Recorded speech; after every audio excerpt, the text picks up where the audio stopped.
Hello good morning student. देखो आज जो हम स्टार्ट करेंगे, जो हमने कल मैट्रिक्स पे बात की थी उसे नेक्स्ट आज बात करने वाले हैं। तो सबसे पहले मैट्रिक्स के बारे में थोड़ा सा देख लेते हैं। मैट्रिक्स क्या थी हमारी कल? तो ये था हमारे पास ए इजकल टू, हम ए बराबर मान रहे थे कि A11 A12 A13 dot dot A1n। दूसरा A21 A22 A23 dot dot A2n। ऐसे यहाँ पे A31 A32 A33 dot dot A3n। ऐसे यहाँ dot dot AM1 AM2 AM3 dot dot AM और ये n। तो ये हमारे पास एक मैट्रिक्स थी जिसका साइज क्या था हमारा? m इंटू n का है। ठीक है, हम इसके साइज को ऐसे भी समझ सकते हैं, जो हमारा लास्ट वाला आएगा नंबर m n आ रहा है तो क्या हो जाएगा हमारा m इंटू n हो जाएगा। क्लियर है तुम्हारा? तो ये हमारे पास क्या है, एक मैट्रिक्स है जिसका साइज क्या है हमारा m इंटू n का है। इसको हम कैसे लिख सकते, हमने इसको दूसरे तरीके से कैसे लिखा था कि a equal to AIJ M cross n, इस टाइप से भी लिखा था इसको हमने शॉर्ट फॉर्म में। ठीक है, जहां पर हमने क्या कहा था कि m बराबर है 1 2 3 डॉट डॉट कहां तक है, सॉरी i बराबर कहां तक है हमारा m तक है, और j कहां तक है हमारा 1 2 3 डॉट डॉट n तक। अब इसमें अगर मैं पूछूं नंबर ऑफ रोज कितनी है, तो नंबर ऑफ रोज कितनी है m, और नंबर ऑफ कॉलम के बारे में हम बात करें तो वो कितनी है हमारी n। ठीक है, इससे आगे हम बात करने वाले हैं। तो सबसे पहले हम बात करेंगे रो मैट्रिक्स। रो मैट्रिक्स होती क्या है? देखो ये मैट्रिक्स है, इस मैट्रिक्स में सिर्फ और सिर्फ एक रो अगर हमें मिलती है तो वो क्या कहलाएगी हमारी रो मैट्रिक्स। ठीक है, any matrix exist only one row is said to be row matrix. अब तुम सोच रहे होंगे कैसे, तो मैं से एग्जांपल से डायरेक्टली बात कर रहा हूँ। देखो तो हमारे पास एक मैट्रिक्स ये है 1 2 3, जिसे हमने नाम दे दिया A बराबर 30। तो इसमें रो कितनी है, कॉलम कितनी है हमारे पास 3। ठीक है, इसी को अगर मैं यहाँ पे कन्वर्ट करूं तो यहाँ पे कैसे कह सकते हैं कि हमारे पास A11 A12 A13 A1n। तो ये क्या कहलाएगी, अगर इतनी हमारे पास आ जाए तो क्या हो जाएगी हमारे पास ये रो मैट्रिक्स हो जाएगी। ठीक है, अब बात ये है कि यही क्यों आए, ये भी तो आ सकती है बाकी से बढ़ जाए, ये भी आ सकती है। देखो आ कुछ भी सकता है, मैंने क्या बात कही यहाँ पे एग्जिस्ट किसकी है, सिर्फ और सिर्फ वन रो की। ठीक है, ऐसे अगर हम बात करें कॉलम मैट्रिक्स में क्या आएगा, सिर्फ और सिर्फ एक कॉलम आएगा। ठीक है, यहाँ तक कोई दिक्कत? तो कॉलम मैट्रिक्स भी इसी तरीके से हो जाएगी हमारे पास, ये कॉलम मैट्रिक्स। तो उसको हम b बराबर कहते हैं, तो b बराबर क्या हो जाएगा 1 1 1। ये हमारी कॉलम मैट्रिक्स है। अगर इसकी रो की बात करूं तो रो कितनी है हमारे पास 3, और कॉलम कितनी है 1, यानी कि इसका साइज क्या है 3 इंटू 1 का। इसका साइज कितना 1 इंटू 3 का। अगर नंबर ऑफ एलिमेंट की बात करें दोनों में तो क्या है सेम, लेकिन अगर नाम की बात करें इनके तो नेम क्या है अलग अलग है, डिफरेंट नेम्स है इनके। ठीक है, ये वाले क्या है हमारे पास रो मैट्रिक्स, और ये वाले क्या है हमारे पास कॉलम मैट्रिक्स। क्लियर इतनी बात? ठीक, फिर इसी के बाद आती है हमारे पास जीरो मैट्रिक्स।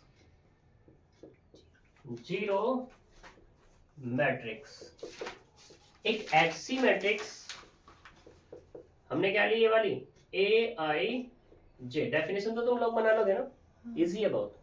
तो हमारे पास क्या है m इंटू n का इसका साइज है। ठीक है, तो इफ AIJ बराबर क्या मिले 0 for all I and J। I तुम कुछ भी लो, J तुम कुछ भी लो, ठीक है, तो यहाँ पे रखोगे, उसकी वैल्यू क्या मिले तुम्हें, सिर्फ 0 मिले, तो वो कैसी कहलाएगी हमारी, जीरो मैट्रिक्स या नल मैट्रिक्स। ठीक है, यहाँ तक कोई दिक्कत? तो बस इसको जीरो मैट्रिक्स ही बोलते हैं, नल बोलते ही नहीं है इसको।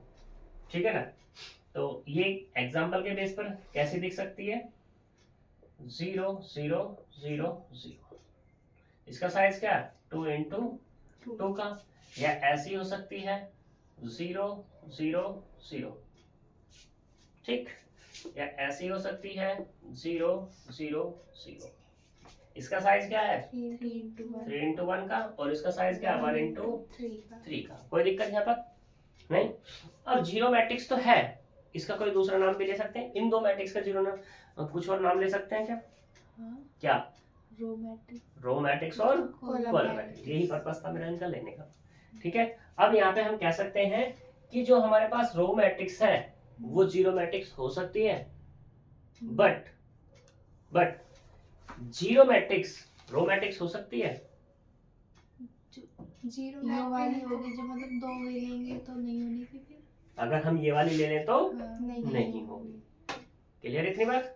ठीक है, और जो हमारे पास रो मैट्रिक्स है, रो मैट्रिक्स में अगर सारे के सारे जीरो आ गए तो ही हो सकती है, अदरवाइज नहीं हो सकती।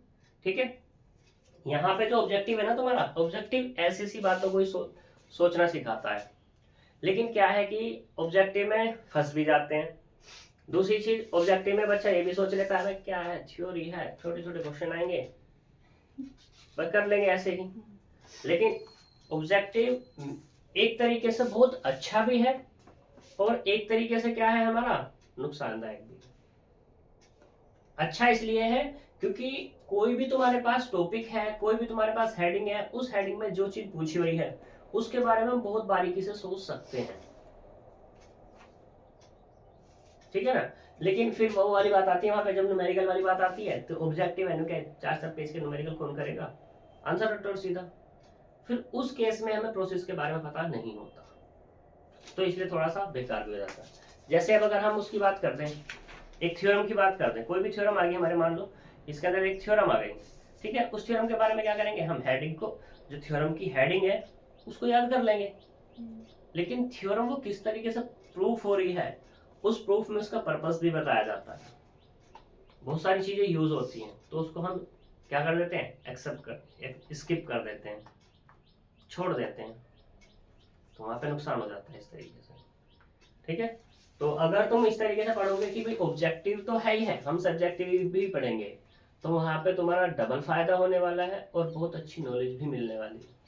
और उसके लिए चाहिए टाइम, तुम्हें टाइम देना पड़ेगा अपने आप को भी और मैथ को भी, तभी कुछ अच्छा बेस्ट कर सकते हो। पता है, ये जब तुम हायर लेवल पे जाओगे ना, हायर लेवल से इन द सेंस से मतलब जैसे तुम्हें नेट वेट की तैयारी करनी पड़ी है, पीएचडी एंट्रेंस देने पड़े, तो वहाँ पर ये मैट्रिक्स पूछी जाती हैं और उनके बीच में से चीज़ें पूछी जाती हैं। ये नहीं पूछी जाती जियोमेट्रिक्स कौन सी मैट्रिक्स है। ये तुम्हारा यहाँ बीएससी ने एक आधा क्वेश्चन पूछ लिया कि which of the following is zero matrix, कौन सी यहाँ पर जीरो मैट्रिक्स है, पूछा ना भी पूछा। ठीक है, यहाँ तक कोई दिक्कत, जीरो मैट्रिक्स होगी, नल मैट्रिक्स होगी, पक्का? चलो फिर अब हम बात करते हैं यूनिट मैट्रिक्स पे। यूनिट मैट्रिक्स और identity matrix.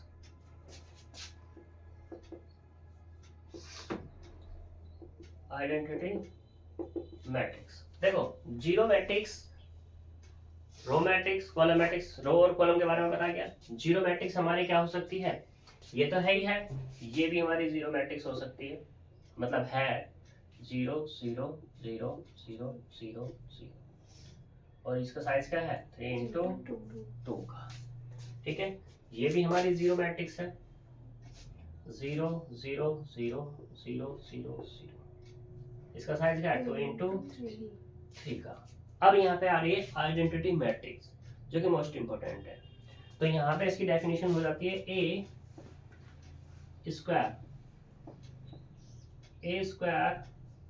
Matrix A equal to, या ऐसे हम कह सकते हैं, स्क्वायर मैट्रिक्स मैंने लिख दी, चलो A square matrix A is said to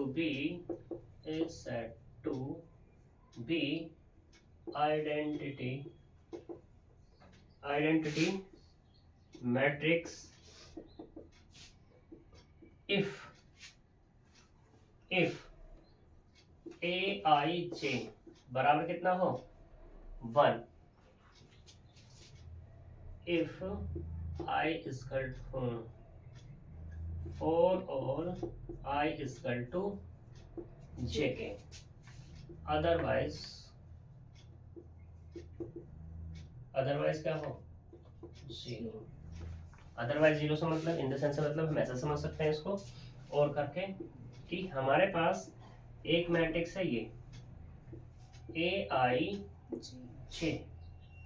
m cross n की, ठीक है। हमें इसे क्या कहना है, इसको क्या बोलना है, स्क्वायर मैट्रिक्स बोलना है। इस पे क्या क्या कंडीशन लगेगी। देखो सबसे पहली बात तो ये कि यहाँ पे क्या होगा m बराबर n के होगा, ठीक है। दूसरा aij इक्वल टू 1 होगा। कब होगा ये, कब होगा जब i बराबर किसके है j के। अदरवाइज पे aij इक्वल टू क्या होगा 0 जब i बराबर नहीं है किसके j के। तो ये क्या हो जाएगी हमारी स्क्वायर मैट्रिक्स हो जाएगी।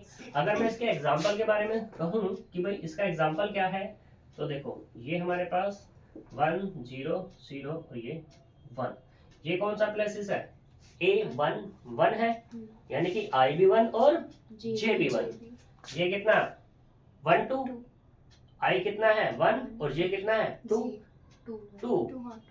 क्या 1 2 के बराबर है नहीं है, तो उस केस में क्या आ गया हमारा 0। वही मैंने यहाँ पे कहा हुआ है। ऐसे इस वाले 2 1 हो गया बराबर नहीं है, 2 2 है कितना हो गया 1। कोई दिक्कत नहीं। ये तो हमारा इसका साइज की अगर बात की जाए तो यहाँ पे क्या आएगा 2 इंटू 2। यहाँ तक कोई प्रॉब्लम है आइडेंटिटी मैट्रिक्स के बारे में। ये तो 2 बाई 2 की है, 3 बाई 3 की हम बना सकते हैं, बना सकते हैं। तो कैसी हो सकती है हमारी,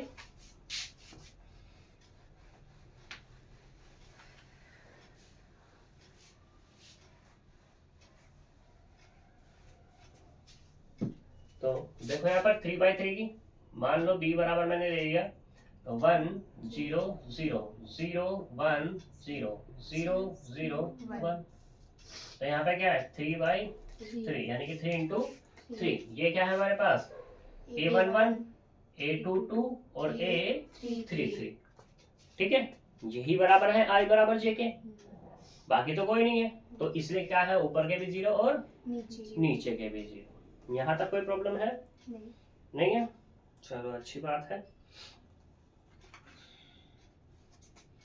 फिर इसी में आता है, यहाँ पे मैंने एक वर्ड लिख दिया था, क्या लिखा था स्क्वायर मैट्रिक्स। यहाँ पे मैंने एक लिखा था स्क्वायर मैट्रिक्स। देखो कोई भी हमारे पास मैट्रिक्स है, ये वाली a बराबर क्या है aij के m क्रॉस n, ये क्या है इस स्क्वायर मैट्रिक्स। ये क्या है हमारी स्क्वायर मैट्रिक्स है। कब होगी if m equal to n। अगर m बराबर n है तो ही हमारी स्क्वायर मैट्रिक्स है, अदरवाइज नॉन स्क्वायर मैट्रिक्स या रेक्टेंगल मैट्रिक्स, ठीक है। रेक्टेंगुलर मैट्रिक्स कोई दिक्कत यहाँ तक। स्क्वायर मैट्रिक्स कब होगी हमारी जब m बराबर n के। यहाँ इस बोर्ड में बहुत सारे एग्जांपल्स हैं, तो यहाँ पे कौन कौन सी स्क्वायर मैट्रिक्स हैं। तो ये 2 बाई 2 एक तो ये है स्क्वायर मैट्रिक्स, ठीक है। एक दूसरी ये है स्क्वायर मैट्रिक्स, एक ये वाली भी स्क्वायर मैट्रिक्स है, ठीक है। नाम बेशक बाद में हमने अलग अलग कर दिए हैं इनके। ये क्या है हमारी जीरो मैट्रिक्स भी है और स्क्वायर मैट्रिक्स भी है। ये हमारे क्या है स्क्वायर मैट्रिक्स भी है और आइडेंटिटी मैट्रिक्स भी है। ये हमारे क्या है स्क्वायर मैट्रिक्स भी है और आइडेंटिटी मैट्रिक्स भी है। यहाँ तक कोई दिक्कत। अब देखो इस वाली मैट्रिक्स से कितने नाम हो गए, कितने नाम हो गए इसके, इस वाले मैट्रिक्स के? दो 2 नाम हो गए। एक तो जीरो मैट्रिक्स हो गया और एक आइडेंटिटी। और दूसरा क्या हो गया हमारा? नहीं नाम बताया था स्क्वायर मैट्रिक्स। यहाँ तक कोई प्रॉब्लम? ठीक है। तो अब यहाँ पे एक क्वेश्चन हमारा ये भी बन जाता है कि कोई भी मैट्रिक्स है, जरूरी नहीं है सिर्फ उसका एक ही नाम हो, वो और अनेक नामों से भी बुलाई जा सकती है, पुकारा जा सकता है। ठीक है। फॉर एग्जाम्पल, ठीक है, तो मैं अगर अपनी बात करूं तो क्या होगा, जब बच्चे पढ़ने आते हैं तो मुझे सिर्फ देव के नाम से जानते हैं। ठीक है। लेकिन वैसे अगर घर बाहर और कहीं भी जाएंगे तो देवेंद्र कुमार के नाम से जानते हैं। ठीक है। ऐसे ही तुम्हारा है, श्रुति को क्या होगा कि यहाँ पे या कॉलेज में क्या कहेंगे, श्रुति कहेंगे, इसका घर पे दूसरा भी नाम होगा। ठीक है। देखो हंसी नहीं हंसी, यानी कि है भी। नहीं ठीक है। तीसरा भी हो सकता है, फ्रेंड्स इसको किसी और नाम से भी बुला सकती हैं, लेकिन होगी क्या, वो एक ही होगी। ठीक है। तो वही चीज यहाँ पर है। ठीक, बुला सकते हैं, कोई बात नहीं है, लेकिन वैलिड होना चाहिए। ठीक है। ऐसा नहीं वैलिड नहीं है तो श्रुति जो है लड़ पड़ेगी फिर। तो इसलिए ये भी बुरा मान जाएगा अगर वैलिड नहीं है तो। अब देखो ये जीरो मैट्रिक्स है, जीरो मैट्रिक्स तो ये वाले भी है, क्या इसको हम स्क्वायर मैट्रिक्स बोलेंगे? नहीं बोलेंगे, इसलिए बुरा मान जाएगी ये। ठीक है। यहाँ तक कोई दिक्कत? अब ये स्क्वायर मैट्रिक्स है हमारी, कहाँ गई? ये वाली स्क्वायर मैट्रिक्स है और ये हमारी स्क्वायर मैट्रिक्स है। स्क्वायर मैट्रिक्स तो है, लेकिन इसका दूसरा नाम क्या है? Identity matrix. क्या इसका आइडेंटिटी मैट्रिक्स नाम है? नहीं है, क्योंकि ये आइडेंटिटी की कंडीशन को होल्ड नहीं करता। ठीक है। यहाँ तक कोई प्रॉब्लम है? नहीं। नेक्स्ट चलते हैं।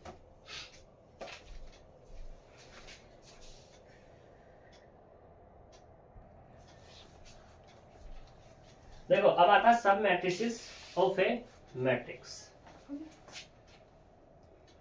सब मैट्रिसेस ऑफ मैट्रिक्स। तो मैट्रिक्स तो हमारी यही रहने वाली है, A square to A I J M cross N. इसकी हमें क्या बनानी है? सब मैट्रिक्स बनानी है। जिस तरीके से तुमने सेट पढ़े हैं, ठीक है, सेट में क्या होता है? सेट ये होता है हमारे पास, मान लो 1 2 3 डॉट डॉट कहाँ तक? 10 तक। तो इसके हमें सबसेट बनाने होते थे। सबसेट पहला तो ये खुद ही पूरा का पूरा आ जाता था हमारा। दूसरे वाले में क्या होता था कि मान लो तुम्हें S1 बनाना है तो 1 2 3 डॉट डॉट 9, एटलीस्ट 1 इसमें छोड़ दिया। ठीक है। या ऐसा भी होता था कि S2 बराबर कितना है? 1 एक ही ले लेते। ऐसा भी होता था कि कोई भी नहीं लेते थे। कई क्या होते थे हमारे सबसेट ही हुआ करते थे। वैसा ही हमारा यहाँ पर है। हमें सिर्फ यहाँ पे क्या करना है कि हमारे पास इसमें क्या है? रो और कॉलम। खेल किसका है यहाँ पर मैट्रिक्स के अंदर? रो और कॉलम का। तो यहाँ पे हमें ओमिट करना है, खत्म करनी है रो या कॉलम। एक रो या एक कॉलम, या एक रो एक कॉलम, एक रो एंड एक कॉलम, 1 रो एंड 1 कॉलम। ठीक है। एक साथ कर सकते हैं हम। जैसे कि एग्जांपल के तौर पर हम यहाँ पे लेते हैं कि a बराबर मैंने लिया A B C H I J X Y Z। मैंने एक मैट्रिक्स ले ली, क्या है ये? 3/3 की। मैंने यहाँ से रो क्या कर दी? एलिमिनेट कर दी। तो पहली वाली कर दी, चलो। तो H I J X Y Z। तो इसका साइज क्या रहेगा अब? 2 into 3 का साइज भी कम हो जाएगा। ठीक है। तो ये क्या हो गई हमारी? सब मैट्रिक्स हो गई। ऐसा भी हो सकता है कि A2 बराबर कोई बच्चा कॉलम कम कर दे, तो A B H I X Y। इसका साइज क्या? 3 into 2। कोई बच्चा ऐसा कर सकता है कि A3 इक्वल टू, मैं तो जी एक रो और एक कॉलम खत्म करूंगा, कर ले भाई। हमारा क्या देना है? X I sorry H I और X Y 2 into 2 का। किसी ने कहा कि भाई मैंने तो ये लिया है, कोई करेगा ये वाला ले लेगा, यानी कि ये खत्म कर देगा, ये खत्म कर देगा। ठीक है। तो ये क्या बन जाएंगी? हमारी सब मैट्रिसेस बन जाएंगी। यहाँ तक कोई प्रॉब्लम है किसी को? नहीं है। इसी में आता है फिर इक्वालिटी ऑफ टू मैट्रिक्स। ये वैसे हम 12th में सभी पढ़ चुके हैं, इक्वालिटी ऑफ टू मैट्रिक्स। यहां से एक क्वेश्चन बन सकता है तुम्हारा, इक्वालिटी ऑफ टू मैट्रिक्स। सबसे पहले तो हम इक्वालिटी ऑफ टू मैट्रिक्स में बात करेंगे कि इसके लिए हमारे पास एक मैट्रिक्स होगी ए, वो कुछ भी हो सकती है, ए आई जे मान लो, इसका साइज क्या है m इंटू एन का। दूसरी क्या है यहाँ पर b, ये कहते हैं हमने बी आई से बराबर m sorry p into Q. ठीक है, इस पे बहुत अच्छी बात है, इसको हम ऐसे इक्वल नहीं कह सकते, इसको हम ऐसे इक्वल नहीं कह सकते। अगर इस इक्वल हमें कहना है तो क्या क्या इसके पास कंडीशन होगी। देखो पहला जो है, पहला क्या है, जो साइज है, साइज आर सेम, साइज को सेम होना पड़ेगा। साइज कब सेम होगा, साइज कब सेम होगा, जब m बराबर m क्यूब। पहले तो बात m बराबर किसके हो, p के, नोट n के। हाँ, इसमें p है नीचे वाले ठीक में। है, आई पहले तो रो बराबर, ठीक है। दूसरा क्या होगा, n बराबर कॉलम, यानी कि n बराबर किसके, क्योंकि तभी साइज बराबर होगा, अदरवाइज साइज ही बराबर नहीं होगा। क्यों नहीं होगा, मान लो ये 2 इंटू 3 की है और ये 3 इंटू 2 की है, नंबर ऑफ एलिमेंट तो बराबर है, क्या साइज बराबर, साइज बराबर है, नहीं क्योंकि वो 2 इंटू 3 का, वो 3 इंटू 2 का है। ठीक है, ये कंडीशन पहले होनी चाहिए, यहां तक कोई दिक्कत, ठीक। फिर दूसरा केस क्या है, दूसरे वाले में ये जो हमारे पास ए आई जे है बराबर किसके होगा, बी आई जे के, और फॉर ऑल आई एंड जे के लिए।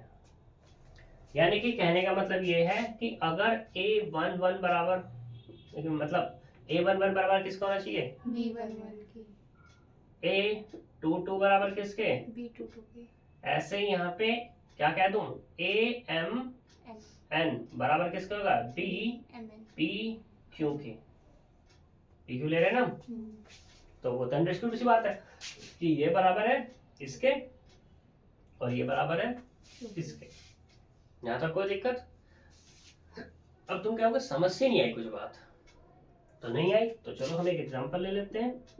देखो a बराबर मैंने लिया यहाँ पर x y z w ले लिया, फिर हमने b बराबर लिया 1 2 3 4, इसका साइज क्या है, 2 इसका साइज क्या है, 2 2 इंटू 2 का है।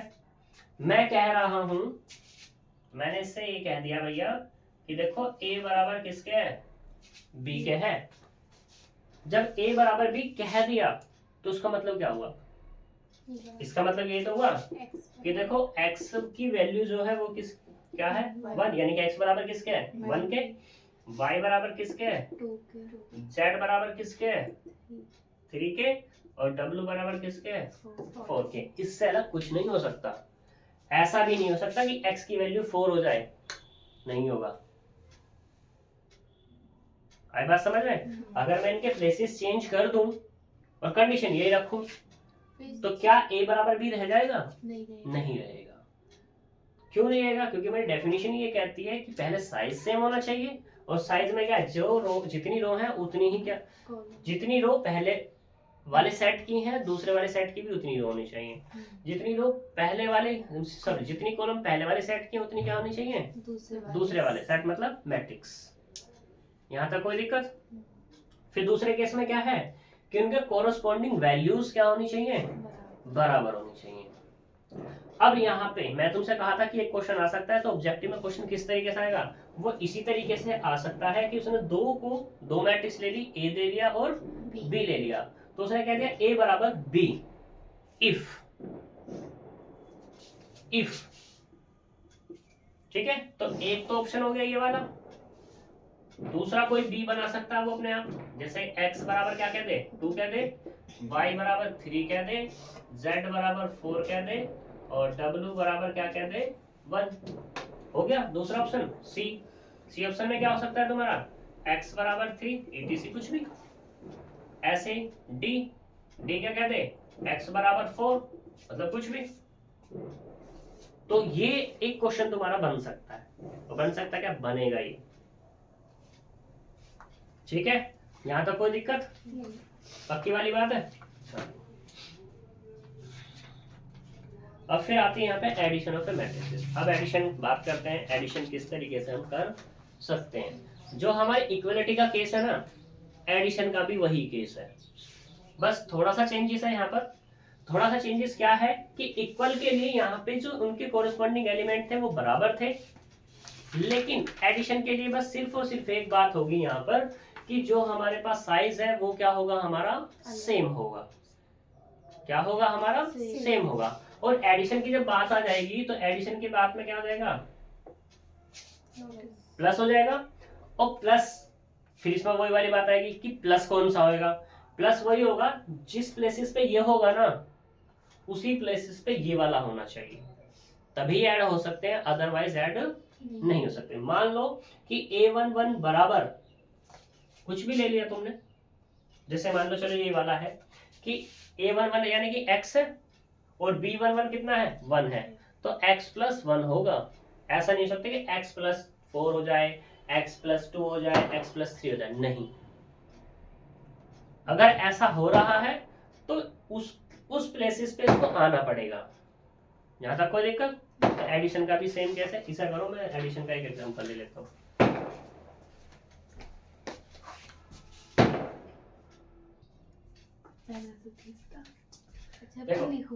Addition of matrix, addition of two matrices या मैट्रिसेस, टू की जगह मैट्रिसेस लिख दो, क्योंकि टू में तो एक रेस्ट्रिक्शन हो जाएगी कि हम दो ही मैट्रिक्स को हम जोड़ रहे हैं, लेकिन क्या है, जोड़ तो हम कितनी भी मैट्रिक्स को सकते हैं, इसलिए तो एडिशन ए पहले हो गया, ठीक है ना, ले ए पहले ना, ये दोबारा लिखा मैंने भी, दोबारा ताड़ लिया। तो लेट ए इक्वल टू कितना हो गया हमारे पास, A I J and B equal to B I J की जगह हम क्या देते हैं यहाँ पर, कुछ और कहते हैं, चलो एम नहीं कहते, जे आई कह देते हैं, बी बराबर ले लिया हमने, ठीक है। तो इन दोनों मैट्रिक्स को क्या करना है, मुझे ऐड करना है, ए प्लस बी ऐड करेंगे तो एक मुझे मैट्रिक्स मिलेगी, तीसरी ही मैट्रिक्स मिलने वाली है सी। जो सी क्या होगा, वो क्या होगा हमारे पास, सी आई जे, चलो इसको आई जे ही रहने देते हैं, आई जे अच्छा सा लगने लगेगा, ठीक है। इसके पास रेस्ट्रिक्शन है, ये कब ऐड होंगे हमारे, तो देखो पहली रेस्ट्रिक्शन ये है कि जो इनका साइज है, साइज ऑफ ए इक्वल होना चाहिए किसके, साइज ऑफ बी। वो अंडरस्टूड मान लेना अब कि नंबर ऑफ रो जितनी इसमें है, नंबर ऑफ रो उतनी ही इसमें होंगी, नंबर ऑफ रोज जितनी इसमें है उतनी ही क्या होंगी, इसमें होने वाली कॉलम, ठीक है। मान लो इसका साइज क्या है, m इंटू एन का, तो इसका भी कितना होगा, m इंटू एन का ही होगा, ठीक है। जब ये दोनों ऐड होंगी तो ऐड होने के बाद जो साइज पहले था वही साइज बाद में रहेगा, ठीक है। जोड़ने का तरीका क्या है, जोड़ने का तरीका यही है कि जो हमारे पास सी आई जे आएगा वो क्या होगा, ए I J plus B I जे। आई की वैल्यू कुछ भी रखो तुम, मान लो तुमने C1 रखा और ये 2 रखा, तो ये भी क्या होगा, A1 2 होगा और ये वाला भी क्या होगा, B1 2 होगा। ऐसा नहीं है A1 2 के साथ B21 जोड़ रहे हो, ठीक है। यहाँ तक कोई दिक्कत, जितने प्लेसेस पर ये होगा उतने पर ही ये हमारा होगा, तभी एडिशन हो सकता है, अदरवाइज पे एडिशन नहीं हो सकता। सेम केस सबट्रैक्शन के लिए है, ठीक है, यानी कि घटाने के लिए। तो एग्जांपल के तौर पर अगर हम बात करें, एग्जांपल ए इक्वल टू हम ले लेते हैं यहाँ पर 1 1 3 1, इसका साइज क्या है 2 इंटू 2 का। तो मुझे दूसरी मैट्रिक्स लेनी है बी। दूसरी मैट्रिक्स क्या लेनी है? बी। तो यहाँ पे 3 1 2 और ये 1, तो इसका भी साइज क्या है? 2 इंटू 2 का ही लेना पड़ेगा मुझे अगर जोड़ना है तो। तभी एग्जिस्ट होगा एडिशन, अदरवाइज तो एग्जिस्ट नहीं होगा। तो a plus B, a plus B 1 1 3 1, ठीक है, प्लस दूसरे वाला क्या आएगा? 3 1 2 1। यहाँ पे क्या इसका साइज? 2 इंटू 2, और ये वाला भी क्या है? 2 इंटू 2 का। तो यहाँ से क्या मिला मुझे? इसके साथ ये मिलेगा, यानी कि 1 plus 3, 1 plus 1, 1 plus 1, 3 plus 2, 3 plus 2 और 1 प्लस 1 प्लस 1। भाई देखो, ये इसके साथ ऐड किया, ये इसके साथ ऐड किया, ये इसके साथ ऐड किया, ये इसके साथ ऐड किया, कोई दिक्कत? तो यहाँ से क्या मिल जाएगा अपने को? ये वाला क्या 4, ये 2, ये 5, ये 2, और साइज की अगर बात करें तो कितना होगा? 2 इंटू 2 का होगा। यहाँ तक कोई प्रॉब्लम है? नहीं। एक एग्जांपल और ले सकते हैं हम कि मान लो a बराबर हम ले रहे हैं यहाँ पर x और ये y, z w, ठीक, और b बराबर क्या ले रहे हैं हम यहाँ पर? x y z ले लें? नहीं, 1 2 3 4 लेंगे, ठीक है। तो अगर हमें करना है a प्लस b, तो क्या आएगा यहाँ पर? x y z w, लिख देंगे जब परफेक्ट से हो जाओगे थोड़े से तब लिख देंगे डायरेक्टली। 1 2 3 4, तो यहाँ से क्या आ जाएगा हमारे पास? x plus 1 y plus 2 z plus 3 और 4 प्लस w या w प्लस 4, क्योंकि एडिशन है, कोई दिक्कत नहीं है, ठीक है। 4 में w को जोड़ो या w में 4 को जोड़ो, कोई प्रॉब्लम नहीं है। लेकिन प्रॉब्लम कहाँ आ सकती है? जब ये सब्ट्रैक्शन हो जाता। अगर मान लो मैं इसको ये कह देता, मान लो इसको मैं ये कह देता, तो फिर क्या होता? 4 में से w नहीं घटता, w में से 4 घटता, जो पहले आया हुआ वही होता। पहले क्या a, ठीक है, यानी कि w में से ही 4 घटता। तो एडिशन और सब्ट्रैक्शन दोनों सेम है, ठीक है, प्रॉपर्टी दोनों की सेम है, ठीक। बट चेंजेस क्या है? बस वो यही वाला है कि जो पहले वाले मैट्रिक्स है उसमें से दूसरे वाली मैट्रिक्स के एलिमेंट माइनस होंगे, ठीक है। लेकिन एडिशन में होता तो वही है, लेकिन लिख सकते हैं क्योंकि कोई फर्क नहीं पड़ता, दोनों प्लस, ठीक है। कम्यूटेटिव लॉ होल्ड करता है वो, कोई दिक्कत नहीं आता, तो इसे प्लस ही कर दो। सेम एज किसके लिए कह सकते हैं हम? सब्ट्रैक्शन के लिए। यहाँ तक कोई प्रॉब्लम नहीं। नेक्स्ट चलते हैं।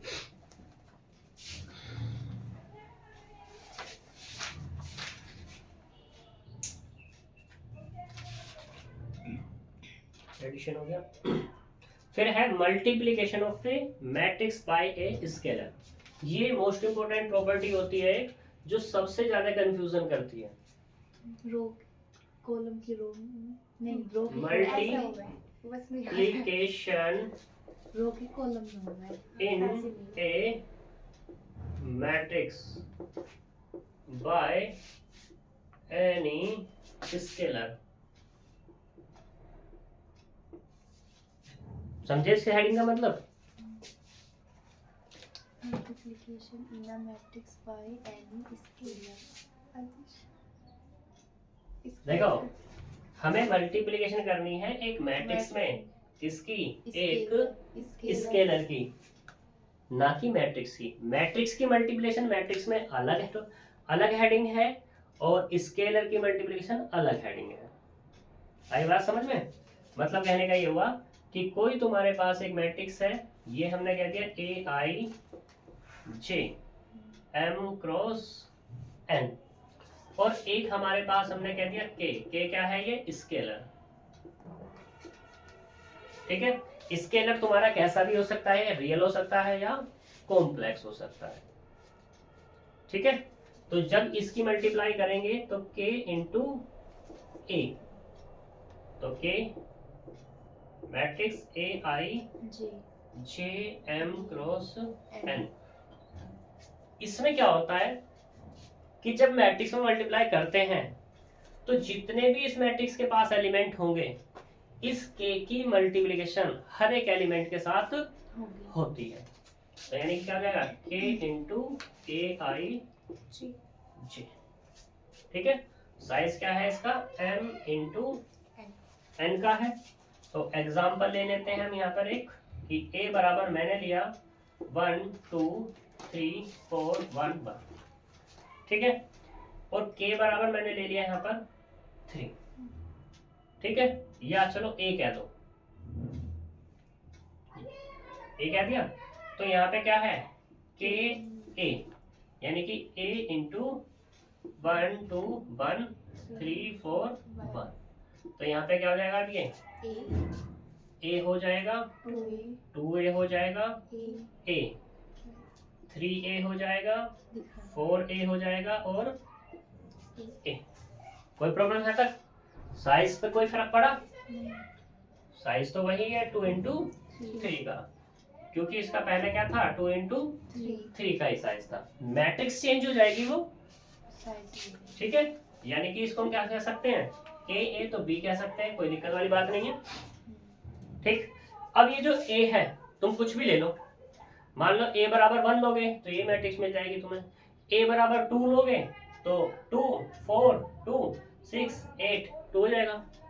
यहाँ तक कोई दिक्कत? माइनस में लोगे तो क्या हो जाएगा, मान लो तुमने -3 लिया तो माइनस के 3 -6 -3 -9 -12 -3। 1/2 लिया मान लो तुमने तो 1/2 1 1/2 3/2 2 1/2। मान लो तो तुमने क्या लिया, रूट की फॉर्म का लिया, √2 लिया तो √2 2√2 √2 3√2 4√2 और √2। ठीक है, कॉम्प्लेक्स नंबर क्या होता है x प्लस आई वाई की फॉर्म का, वो ले लोगे। तो इसमें क्या है हमारे पास x प्लस आई वाई, 2 इंटू एक्स प्लस आई वाई, एक्स प्लस आई वाई 3 इंटू एक्स प्लस आई वाई।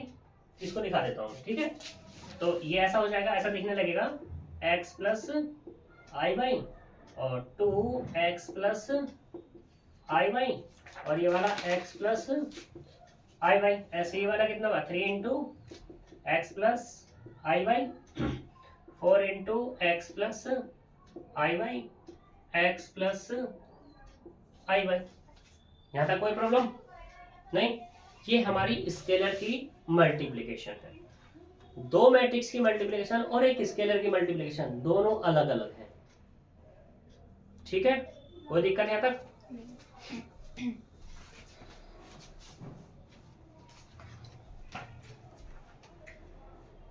अब आता है यहाँ पे मल्टीप्लिकेशन ऑफ टू मैट्रिसेस। ये हो गया, चलो करो इसे पूरा कर।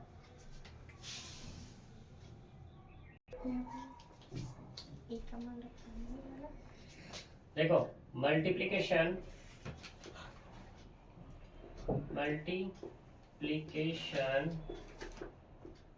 ऑफ टू मैट्रिसेस है। थोड़ा सा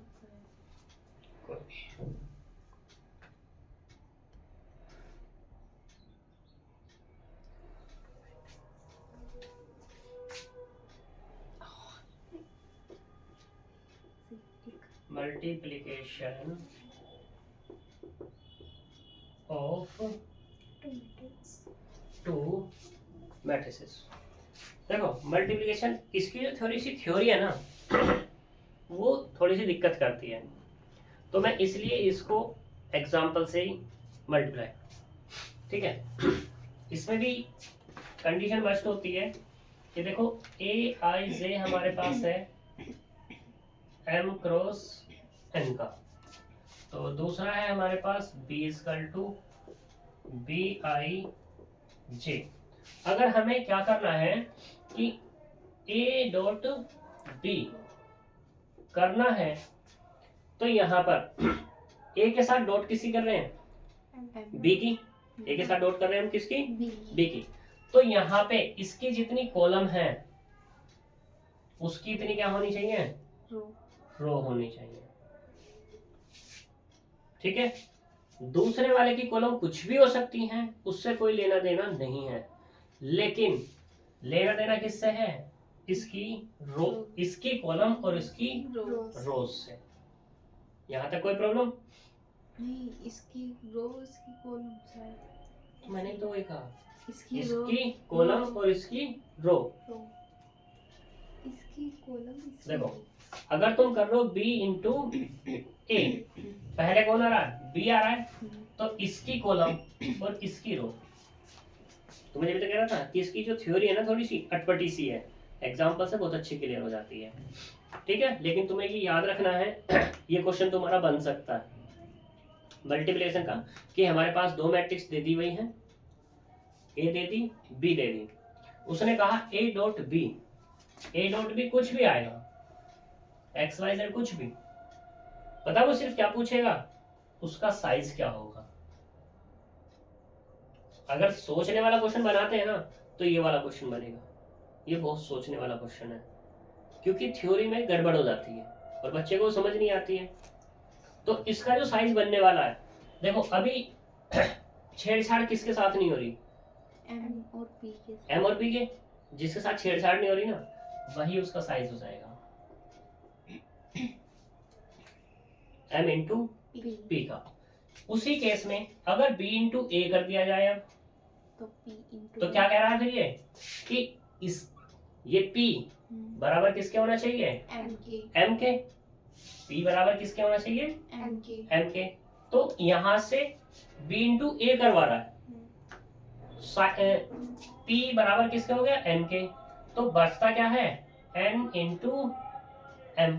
एक क्वेश्चन वो ये कह दिया कि b इंटू ए बराबर ये है, मैट्रिक्स उसने दे दी ये, तो रिलेशन किसमें पूछेगा वो, n एंड p में रिलेशन पूछेगा कि इसका रिलेशन क्या होगा। तो क्या कहोगे तुम, उसमें ऑप्शन क्या देगा वो कि n greater p, n less than p, n equal to p, या नन ऑफ दिस।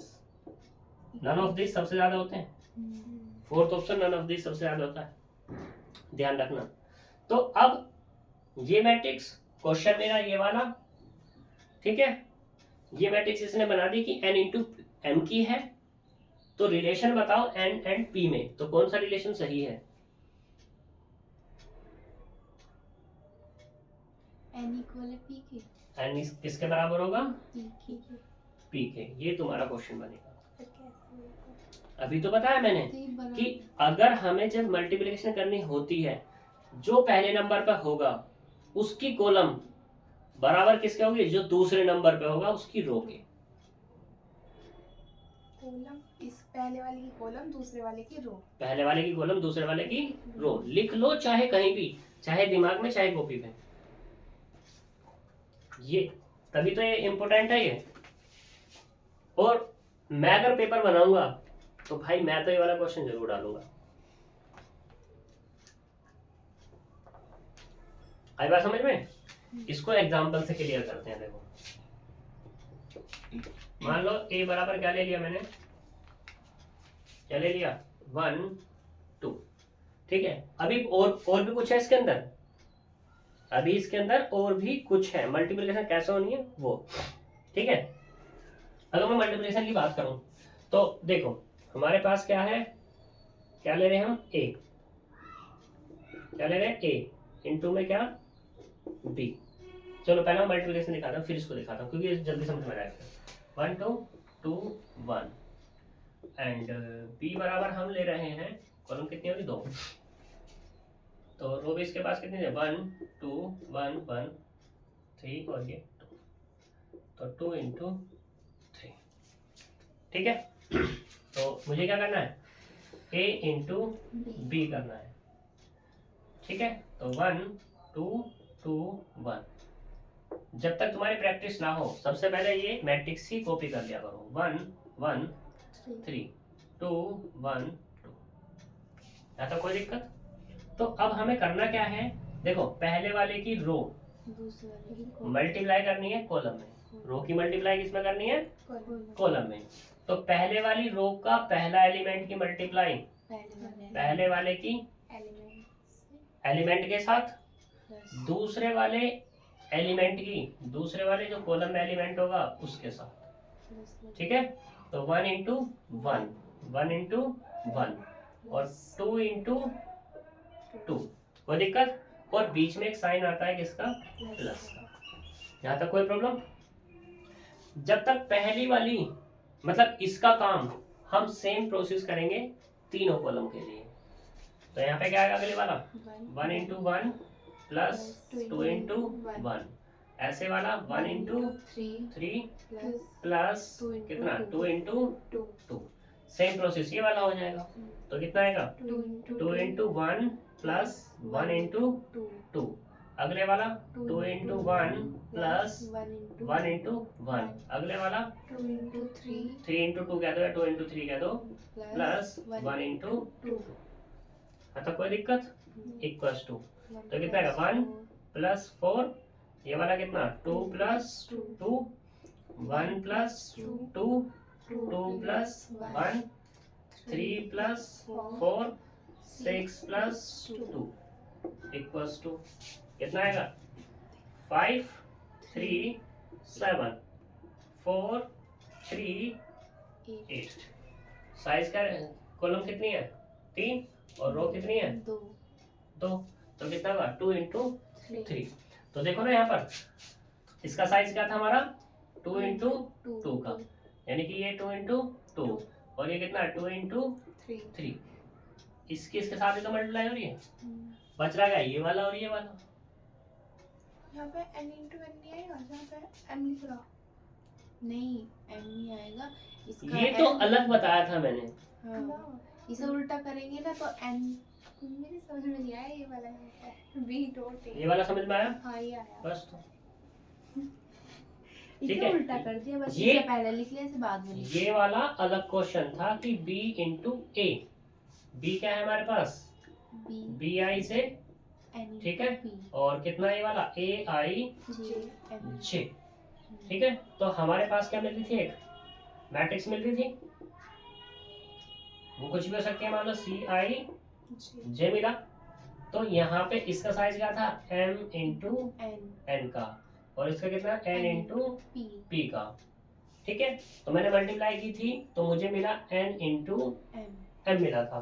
तो मैंने फिर ये क्वेश्चन पूछा उल्टा था उल्टा लिख दो भैया, इसका n इंटू p है, इसका n इंटू m, यहाँ पे नीचे भी उल्टा उल्टा लिख दिया, यहाँ इसमें b b i j में इसके साइज, ये वाला, इसका साइज उल्टा लिख दिया। अच्छा, तो ये कितना है n इंटू p m और ये वाला कितना है m इंटू n।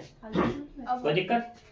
तो यहाँ पे क्या है, ये a ऑप्शन में आया था, ये b ऑप्शन में आया था, ये c ऑप्शन में, सॉरी ये तो रिलेशन पूछ रहा था ना, तो a b c और ये वाला d। ठीक है, कोई दिक्कत यहाँ तक। तो ये भी क्लियर हो गया होगा, यहाँ तक कोई प्रॉब्लम है तो बताओ। इसी के साथ एक इम्पोर्टेंट आता है, तो यहाँ पे मल्टीप्लिकेशन के लिए क्या मस्ट हो गया, if multiplication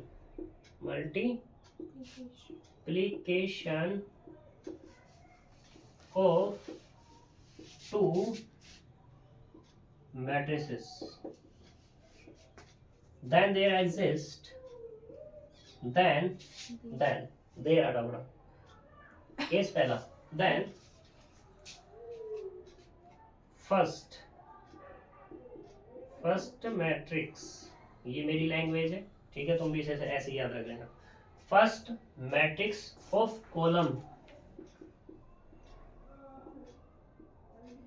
equals to second matrix of row. ठीक है, इक्वल का साइन मैंने लगा ही दिया, कोई दिक्कत। इस तरह लगा करके लैंग्वेज में लिखना पड़ जाता होगा, समझो, कोई दिक्कत यहाँ तक। दूसरा केस, ये तो चीज होगी। नेक्स्ट पे नेक्स्ट में जब हम बात करेंगे मल्टीप्लिकेशन मैट्रिक्स, साइज ऑफ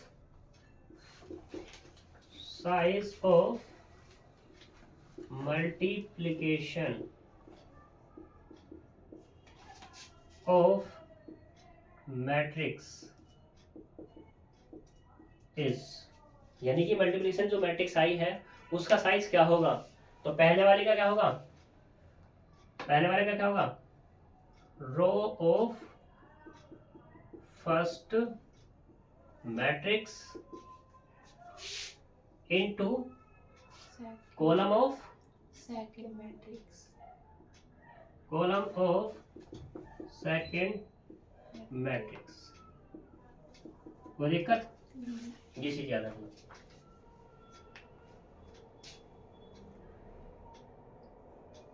कोई प्रॉब्लम है तक? अब ये वही तो क्लियर करता है। तो देखो मैंने क्या किया था यहाँ पर, इसकी रो बच रही है और इस वाले की क्या बच रही है, तो वही तो मिली। कोई दिक्कत नहीं, पक्की बात। और एक और तुम चाहो उसमें लगा सकते हो कि जब हमारी मल्टीप्लिकेशन होगी तो वो किस में होगी, रो की कॉलम में लिख सकते हो, फर्स्ट वाले की रो सेकंड वाले की कॉलम, ठीक है। और एक साइन लगेगा किसका, एडिशन का।